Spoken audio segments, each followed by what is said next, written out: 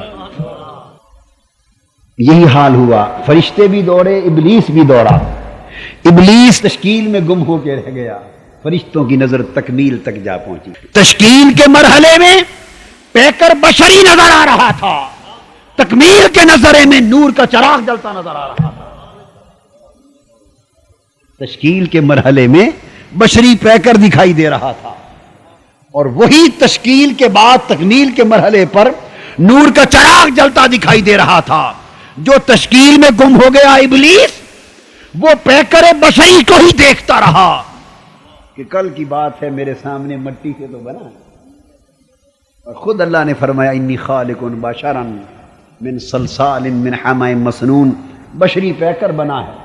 وہ پیکر بشری کو تکتا رہ گیا، اور فرشتوں کی نظر اس پیکر بشری سے گزر کے چراغ نور تک جا پہنچی۔ گزر جا عقل سے آگے کہ یہ نور چراغ راہ ہے، منزل نہیں ہے۔ وہ نور الہی کے چمکتے ہوئے چراغ تک جا پہنچی نظر۔ سو فرشتے تکمیل تک پہنچے تو نور الہی کا چراغ تکنے لگے۔ شیطان تشکیل میں اٹک گیا، وہ بشریت کا پیکر ہی تکتا رہا، اس لیے جن کی نظر اس چراغ نور الہی پر پڑی وہ سجدے میں گر گئے۔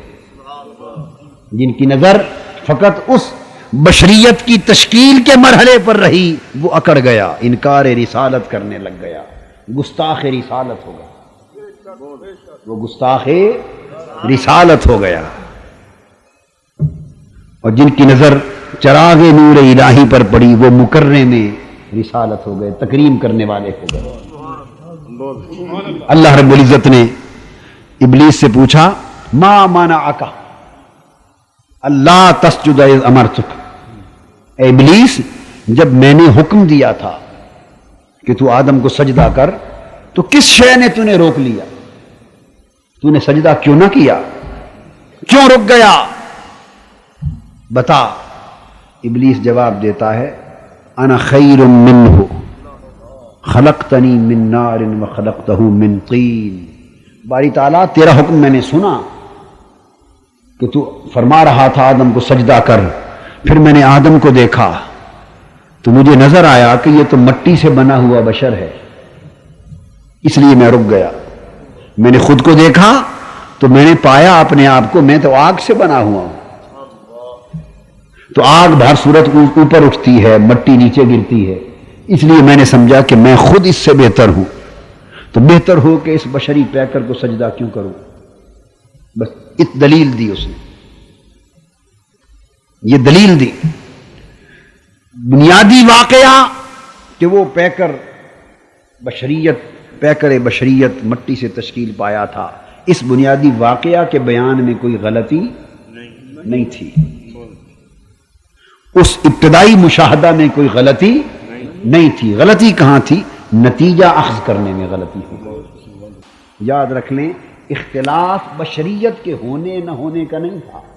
بشریت میں کوئی اختلاف نہیں تھا، اختلاف اس سے نتیجہ اخذ کرنے میں تھا. فرشتوں نے اس بشریت کے پیکر میں نور الہی کا چراغ جلتا دیکھا.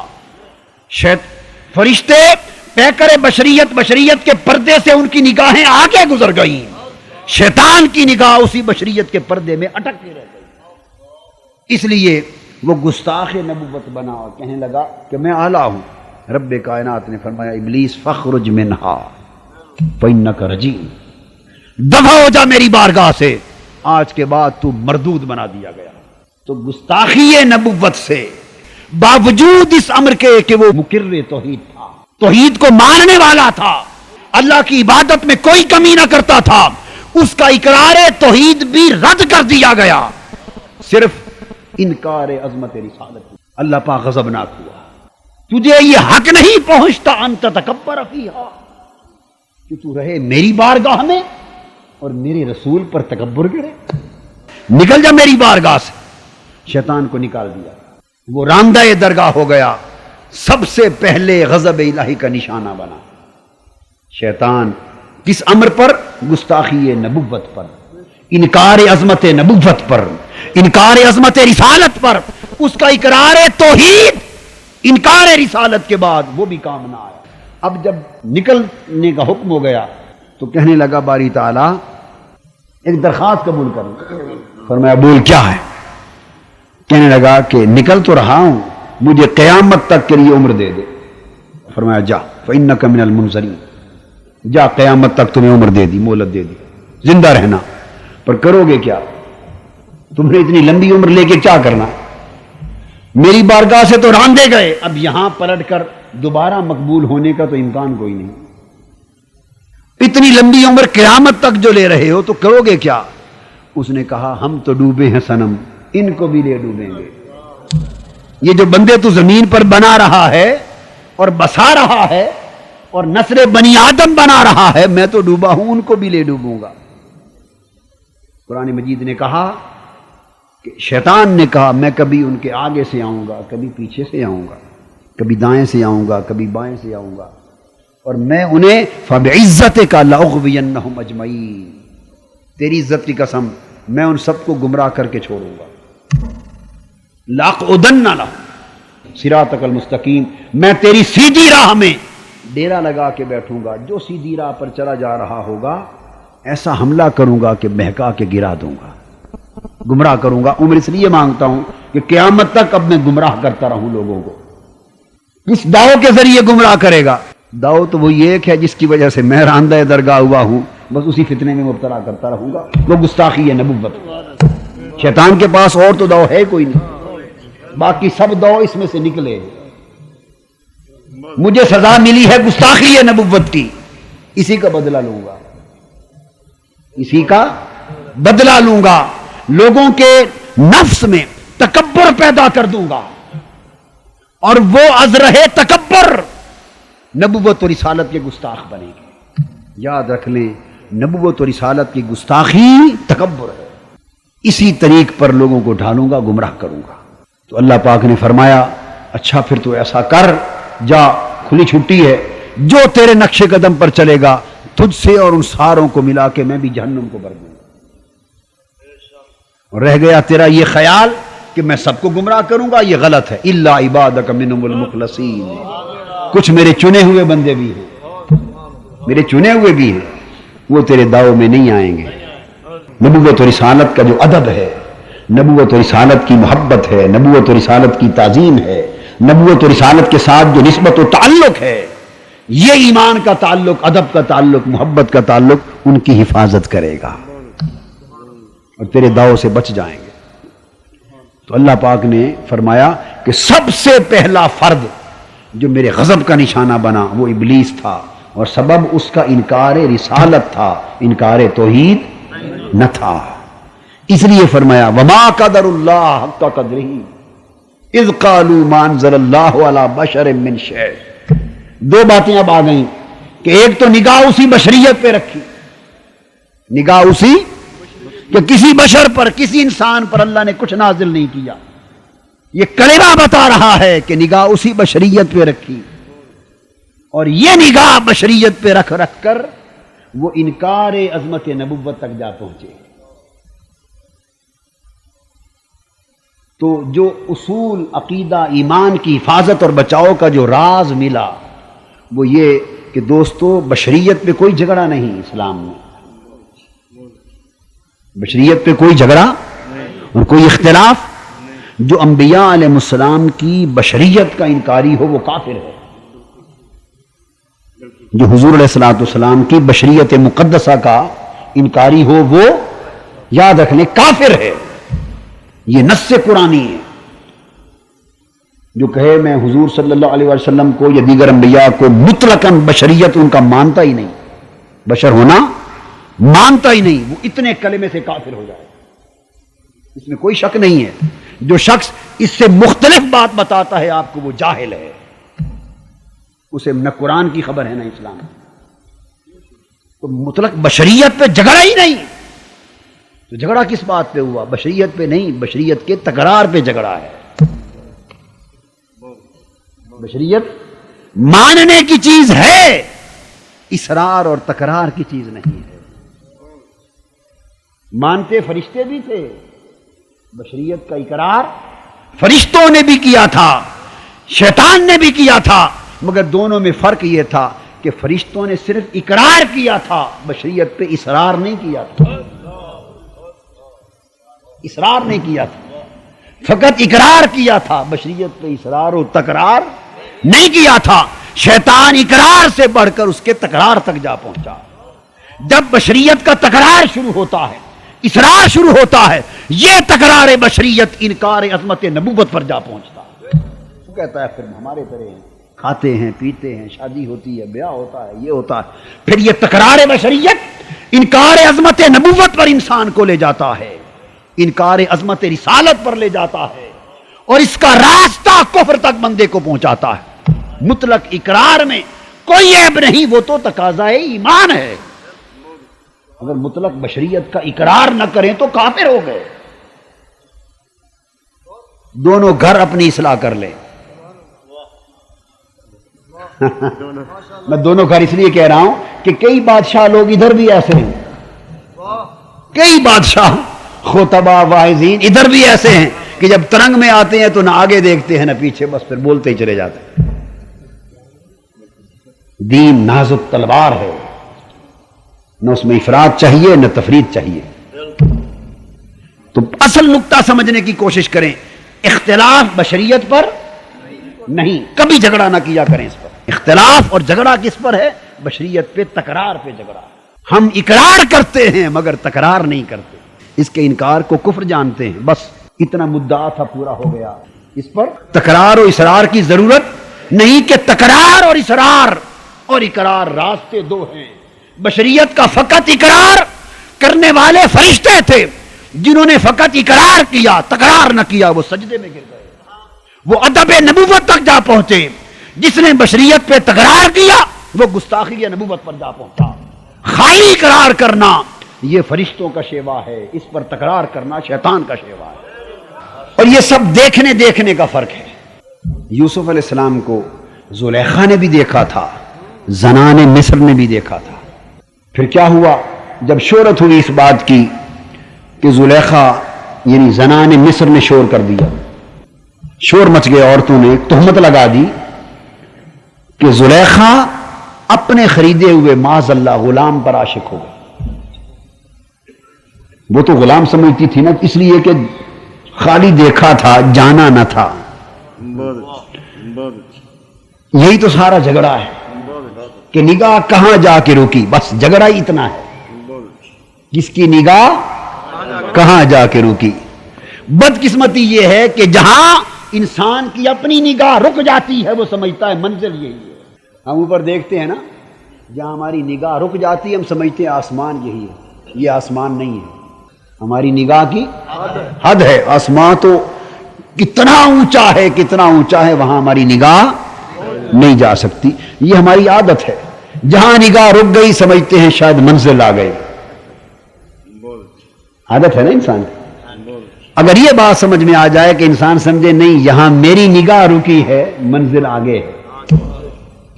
دیکھنا یہ ہے کہ نگاہ کس کی کہاں جا کے رکی، تو جہاں رکی سمجھنے والے سمجھ گئے کہ میری نگاہ یہاں الجھ گئی، رک گئی، حقیقت آگے ہے۔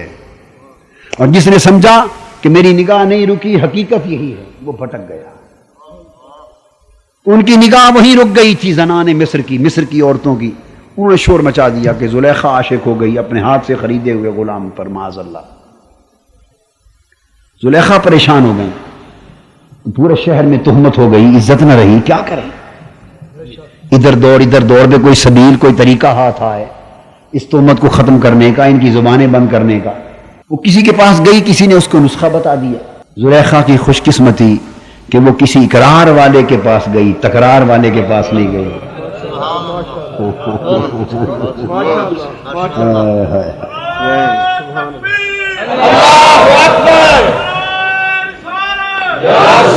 کسی نے پوچھا کیا کروں، اس نے کہا بات اتنی ہے، انہوں نے دیکھا نہیں اس لیے شور مچاتی ہیں، تو نے دیکھ لیا، اب اس کا حل مناظرہ کرنا نہیں، تو ایسا اہتمام کر کے جو تو نے دیکھا ہے انہیں بھی دکھا دے، بس وہ دیکھ لیں گی تو جھگڑا ہی ختم ہو جائے گا۔ جب تک نہیں دیکھا جھگڑے ہیں، دیکھ لیا تو زبانیں بند ہو جاتی ہیں۔ کوئی مثل نہیں ڈھولن دی، کوئی مثل نہیں ڈھولن دی، چپ کر میرے علی اتھاں جا نہیں بولن دی۔ جو دیکھ لیتے ہیں وہ بولتے نہیں ہیں، یہ جو ہم بولتے پھرتے ہیں سارے یہ نہ دیکھنے کی باتیں، انہیں بولنے کی فرصت نہیں ملتی، پھر تکرار مکرار سب پیچھے رہ جاتے ہیں۔ پھر وہ کہتے ہیں کہ کن فیکون تا کل دی گل اسی اگے پریت نہیں پائی، وہ پھر وہاں الجھتے نہیں، وہ آگے نکل جاتے ہیں۔ تو کسی نے سمجھا دیا زلیخا بی بی ناراض اور پریشان نہ ہو، بس جو تو نے دیکھا ہے انہیں بھی ایسی کوئی تقریر کر کے انہیں بھی دکھا دے، خود علاج ہو جائے گا۔ یہ علاج یہاں کون کرے؟ دیکھنے والا تو کر سکتا ہے، جس نے خود نہ دیکھا ہو وہ کسی اور کو کیا دکھائے۔ تو زلیخا بی بی نے ایک اجتماع کیا، زنان مصر کو بلا لیا، چھریاں دے دی، سیب پکڑا دیے، پھل پکڑا دیے۔ یہ کوئی قصہ کہانی حکایت نہیں ہے، کتابی قرآن مجید کا واقعہ۔ سیدھا یوسف علیہ السلام کو جا کے منت سماجت کی، عرض کیا کہ میں نے آپ کو تکلیف دی مگر آپ نبی ہیں، سخی ہیں، کریم ہیں، معاف کرنے والے ہیں، میری عزت کا مسئلہ ہے، لاج رکھ لیں، ایک بار گزر جائیں۔ تو نبی لاج رکھنے والے ہوتے، اللہ کے محبوب بندے لاج رکھتے، درگزر کرتے۔ آپ چہرے اقدس پہ پردہ رکھتے تھے، ایک بار پردہ اٹھا کے گزر جائیں۔ یوسف علیہ السلام مان گئے، یوسف علیہ السلام مان گئے۔ ان سے کہہ دیا جب وہ یہاں سے گزریں تم اپنے پھل کاٹنا اور کھانا شروع کر دینا۔ وہ یوسف علیہ السلام جب سامنے آئے تو درخواست کر رکھی تھی کہ ایک بار پردہ اٹھا دیں تاکہ جو میں نے دیکھا ہے یہ بھی دیکھ لیں۔ پھر جب گزر جائیں گے آپ تو ان سے پوچھیں گی اب کیا کہتے ہو۔ تو یوسف علیہ السلام نے پردہ اٹھایا۔ قرآن کہتا ہے قطعن ایدیہن وقلن حاشا للہ ما ھذا بشرا۔ یوسف علیہ السلام گزرے، رخ انور سے پردہ اٹھایا، وہ چھریاں چلانے لگیں، سیب گر گئے، چھریاں چل گئیں، انگلیاں کٹ گئیں، خون بہہ گئے، اور وہ تکتی کی تکتی رہ گئی۔ اور پھر زلیخا نے پوچھا بیبیو تمہارے ساتھ کیا ہوا؟ کہنے لگی خدا کی قسم یہ تو بشر دکھائی نہیں دیتا، ما ھذا بشرا۔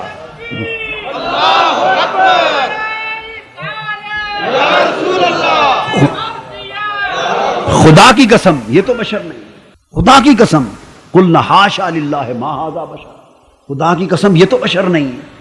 اب جب انہوں نے کہا کہ یہ تو بشر نہیں، تو ان کے کہنے سے کیا بشریت ختم ہو گئی؟ یہ بات توجہ طلب ہے۔ ان کے کہنے سے بشریت یوسفی ختم ہو گئی؟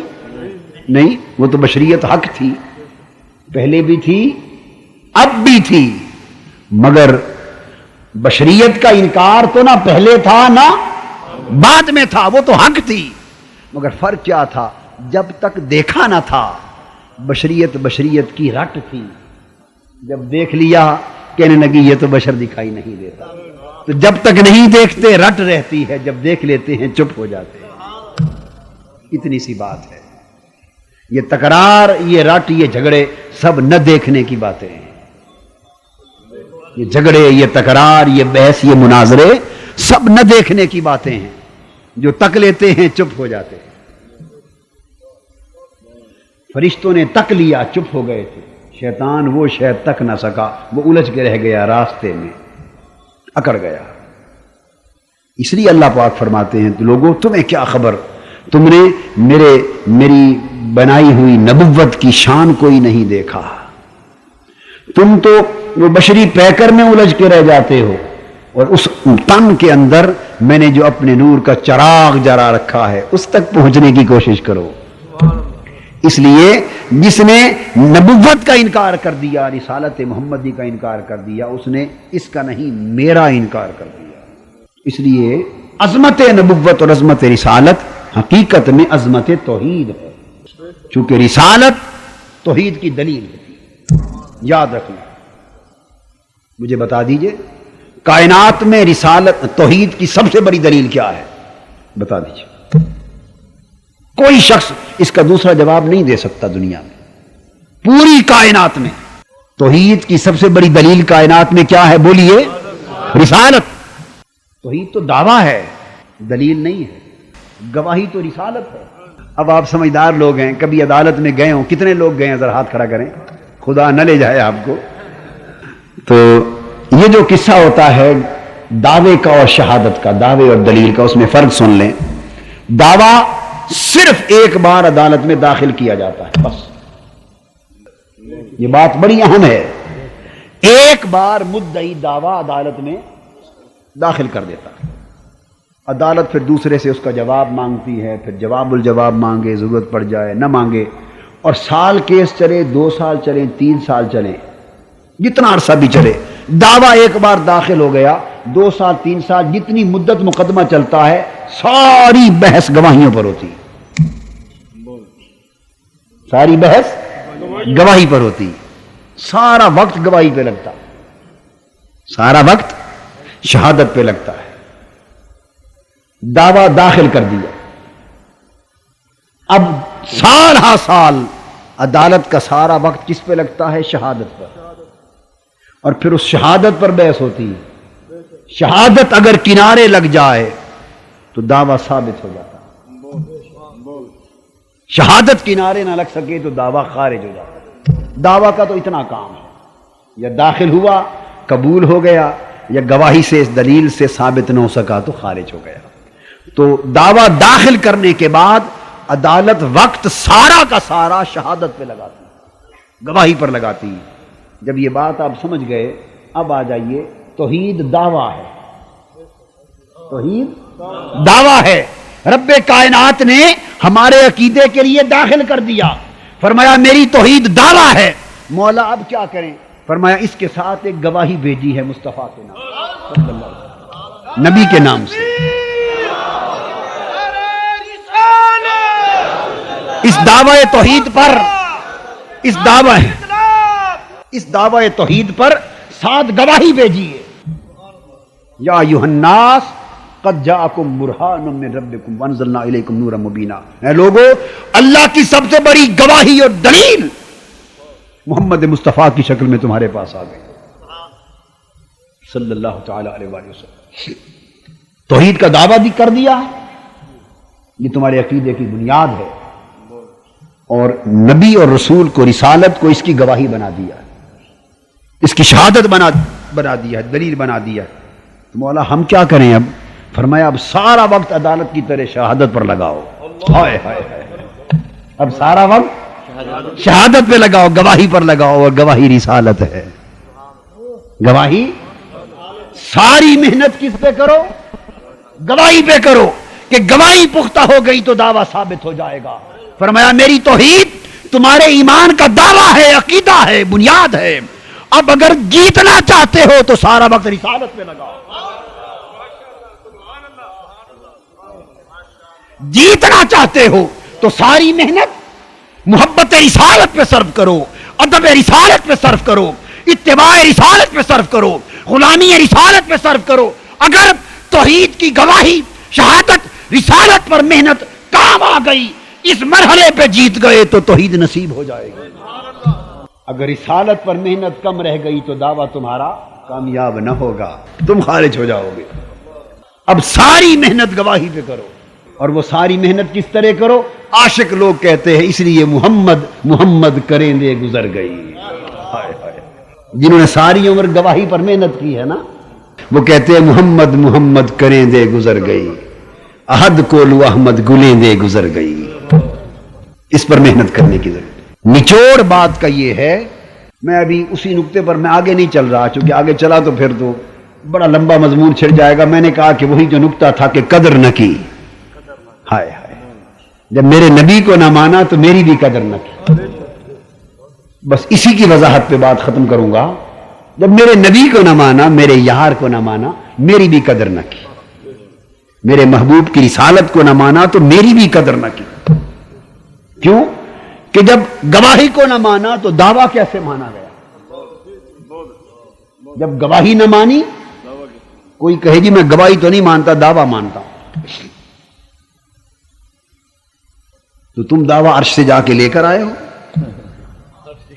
تمہیں دعویٰ پہنچایا کس نے ہے؟ اللہ اکبر. رسول ہی نے تو پہنچایا ہے. تو پہنچانے والے کو نہیں مانتے اور اس کو مانتے ہو جس کو دیکھا ہی نہیں کسی نے. وہ بتایا کس نے ہے کہ وہ ہے؟ اسی رسول نے تو بتایا ہے کہ وہ ہے. تو جو بتا رہا ہے اس سے تعلق کم رکھتے ہو اور جس کی خبر دے رہا ہے ادھر ڈائریکٹ تعلق بنانا چاہتے ہو. فرمایا اس طرح تو بات نہیں بنتی.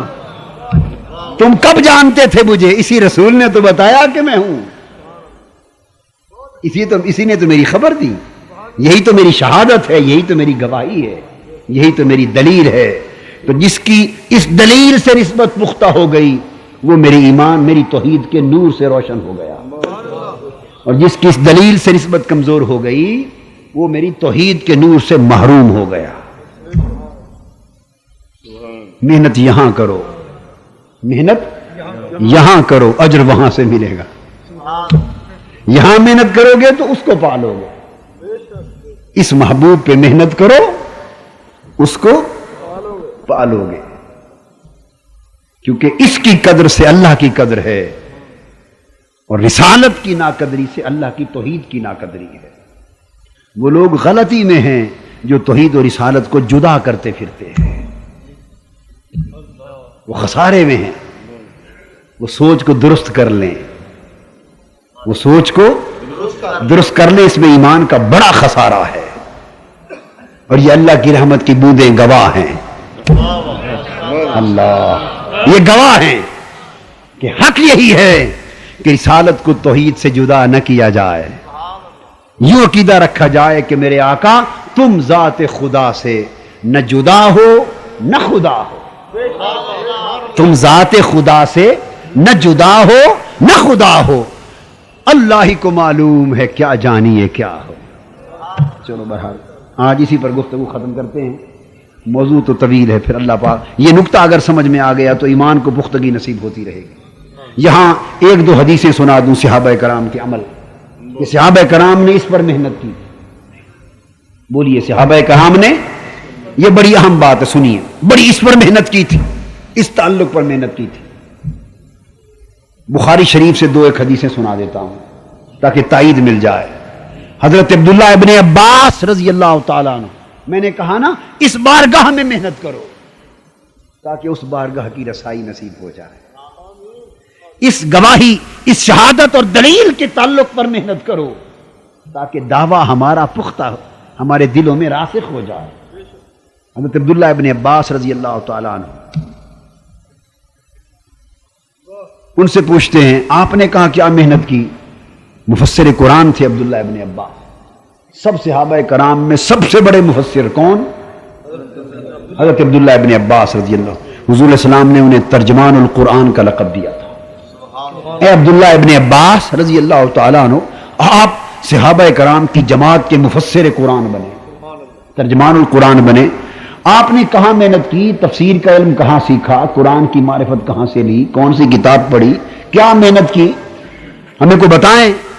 فرماتے ہیں نہیں، میں نے تو کیا تفسیر کی کتابیں پڑھنی تھی کوئی نہیں کتابیں. اس زمانے میں ایک ہی تو کتاب تھی، ایک حروف میں ایک جسم کی شکل میں. حروف والی کتاب کو قرآن کہتے تھے، جسمانی کتاب کو مصطفیٰ کہتے تھے. اس کو پڑھتے تھے، اس کو دیکھتے تھے. یہ سارا قرآن. بھئی ہمارے عقیدے میں تو یہ دو قرآن ہیں. یہ ہمارے عقیدے میں تو یہ دو قرآن ہیں، ایک لفظوں والا، ایک نینوں والا، آنکھوں والا، ہائے ہائے ہائے زلفوں والا. یہ قرآن پڑھنے کے لیے، وہ قرآن دیکھنے کے لیے.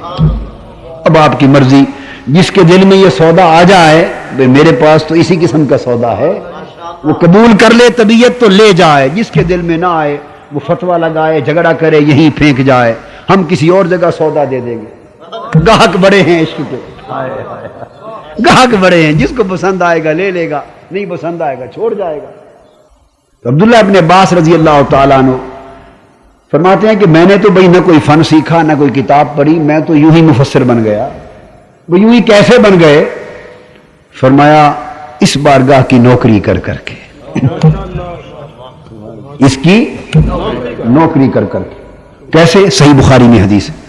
بھئی یوں کی نوکری کہ ایک روز حضور علیہ الصلوۃ والسلام تشریف لے گئے تھے رفع حاجت کے لیے. تو مجھے معلوم تھا آقا نے وضو فرمانا ہے. میں نے آپ کے لیے لوٹا بھر کے رکھ دیا، پانی کا لوٹا بھر کے رکھ دیا. اتنے میں آقا صلی اللہ علیہ وسلم واپس تشریف لائے تو دریائے رحمت اس دن جوش میں تھا. پانی کا لوٹا وضو کے لیے جو بھرا ہوا دیکھا تو طبیعت مبارکہ میں خوشی آ گئی. تو فرمانے لگے یہ لوٹا پانی کا میرے لیے کس نے بھر کے رکھا ہے؟ بس میری قسمت کا ستارہ چمک اٹھا. لوٹا پانی کا کس نے بھرا ہے؟ تو صحابہ کرام جو باقی بیٹھے تھے انہوں نے عرض کیا آقا ابن عباس نے بھرا ہے. بس اس لوٹے بھرنے پہ آقا خوش ہو گئے، مجھے مفسر بنا دیا. بس آپ نے ہاتھ اٹھا دیے، عرض کیا اللہم فقہہ فی الدین. مولا یہ عبداللہ ابن عباس نے میرے لیے پانی کا لوٹا بھرا ہے، تو اسے دین کا فقیہ اور مفسر بنا دے. ہائے ہائے ہائے.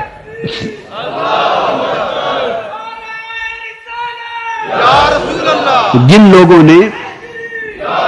لوگوں نے آقا کی محبت میں، خدمت میں، ادب میں لوٹے بھرے، وہ مفسر بن گئے، وہ فقیہ بن گئے، مجتہد بن گئے، امام بن گئے. جنہوں نے آقا کی محبت و ادب کے لوٹے بھرے، جنہوں نے آقا کی محبت و ادب کے لوٹے بھرے وہ مفسر بن گئے. اور جو محبت و ادب کے لوٹے نہ بھر سکے وہ لوٹے کے لوٹے رہ گئے. وہ لوٹے کے لوٹے رہ گئے. جنہوں نے ادب کے لوٹے بھرے وہ مفسر ہو گئے، جو لوٹے نہ بھر سکے وہ کھوٹے رہ گئے، وہ کھوٹے رہ گئے. بس اتنی بات ہے. یہ ملتا ہے سب کچھ مگر اس در کی نوکری سے ملتا ہے، اس دہلیز کی محنت سے ملتا ہے. حضرت عبداللہ ابن مسعود رضی اللہ تعالیٰ عنہ سے پوچھیں، یہ مفسر تھے. ابن عباس کیا تھے؟ عظیم مفسر تھے. عبداللہ ابن مسعود عظیم محدث تھے. تو سب علم سب کے پاس تھے مگر یہ بڑے محدث تھے اور فقیہ بھی تھے. اور امام اعظم امام ابو حنیفہ رضی اللہ تعالیٰ عنہ جن کے ہم مقلد ہیں، ان کا مذہب یعنی فقہ حنفی اکثر حضرت عبداللہ ابن مسعود کی روایات پر ہے. ان سے پوچھیے اے حضرت عبداللہ ابن مسعود کوئی قصہ آپ بھی بتائیں، آپ محدث اعظم بن گئے صحابہ کرام کی جماعت میں، آپ کیسے بنے؟ فرمایا ہم نے کیا کرنا تھا، ہم بھی اسی در کی نوکری کرتے رہے. فرماتے ہیں کہ میں یہ کرتا تھا کہ جب حضور صلی اللہ علیہ وسلم کہیں تشریف لے جاتے کسی محفل میں، مجلس میں، ساتھ ساتھ رہتا. جب جوڑے اتارتے بیٹھنے کے لیے تو اٹھا کے میں بغل میں رکھ لیتا. ہائے ہائے آقا کے نالین پاک جوڑے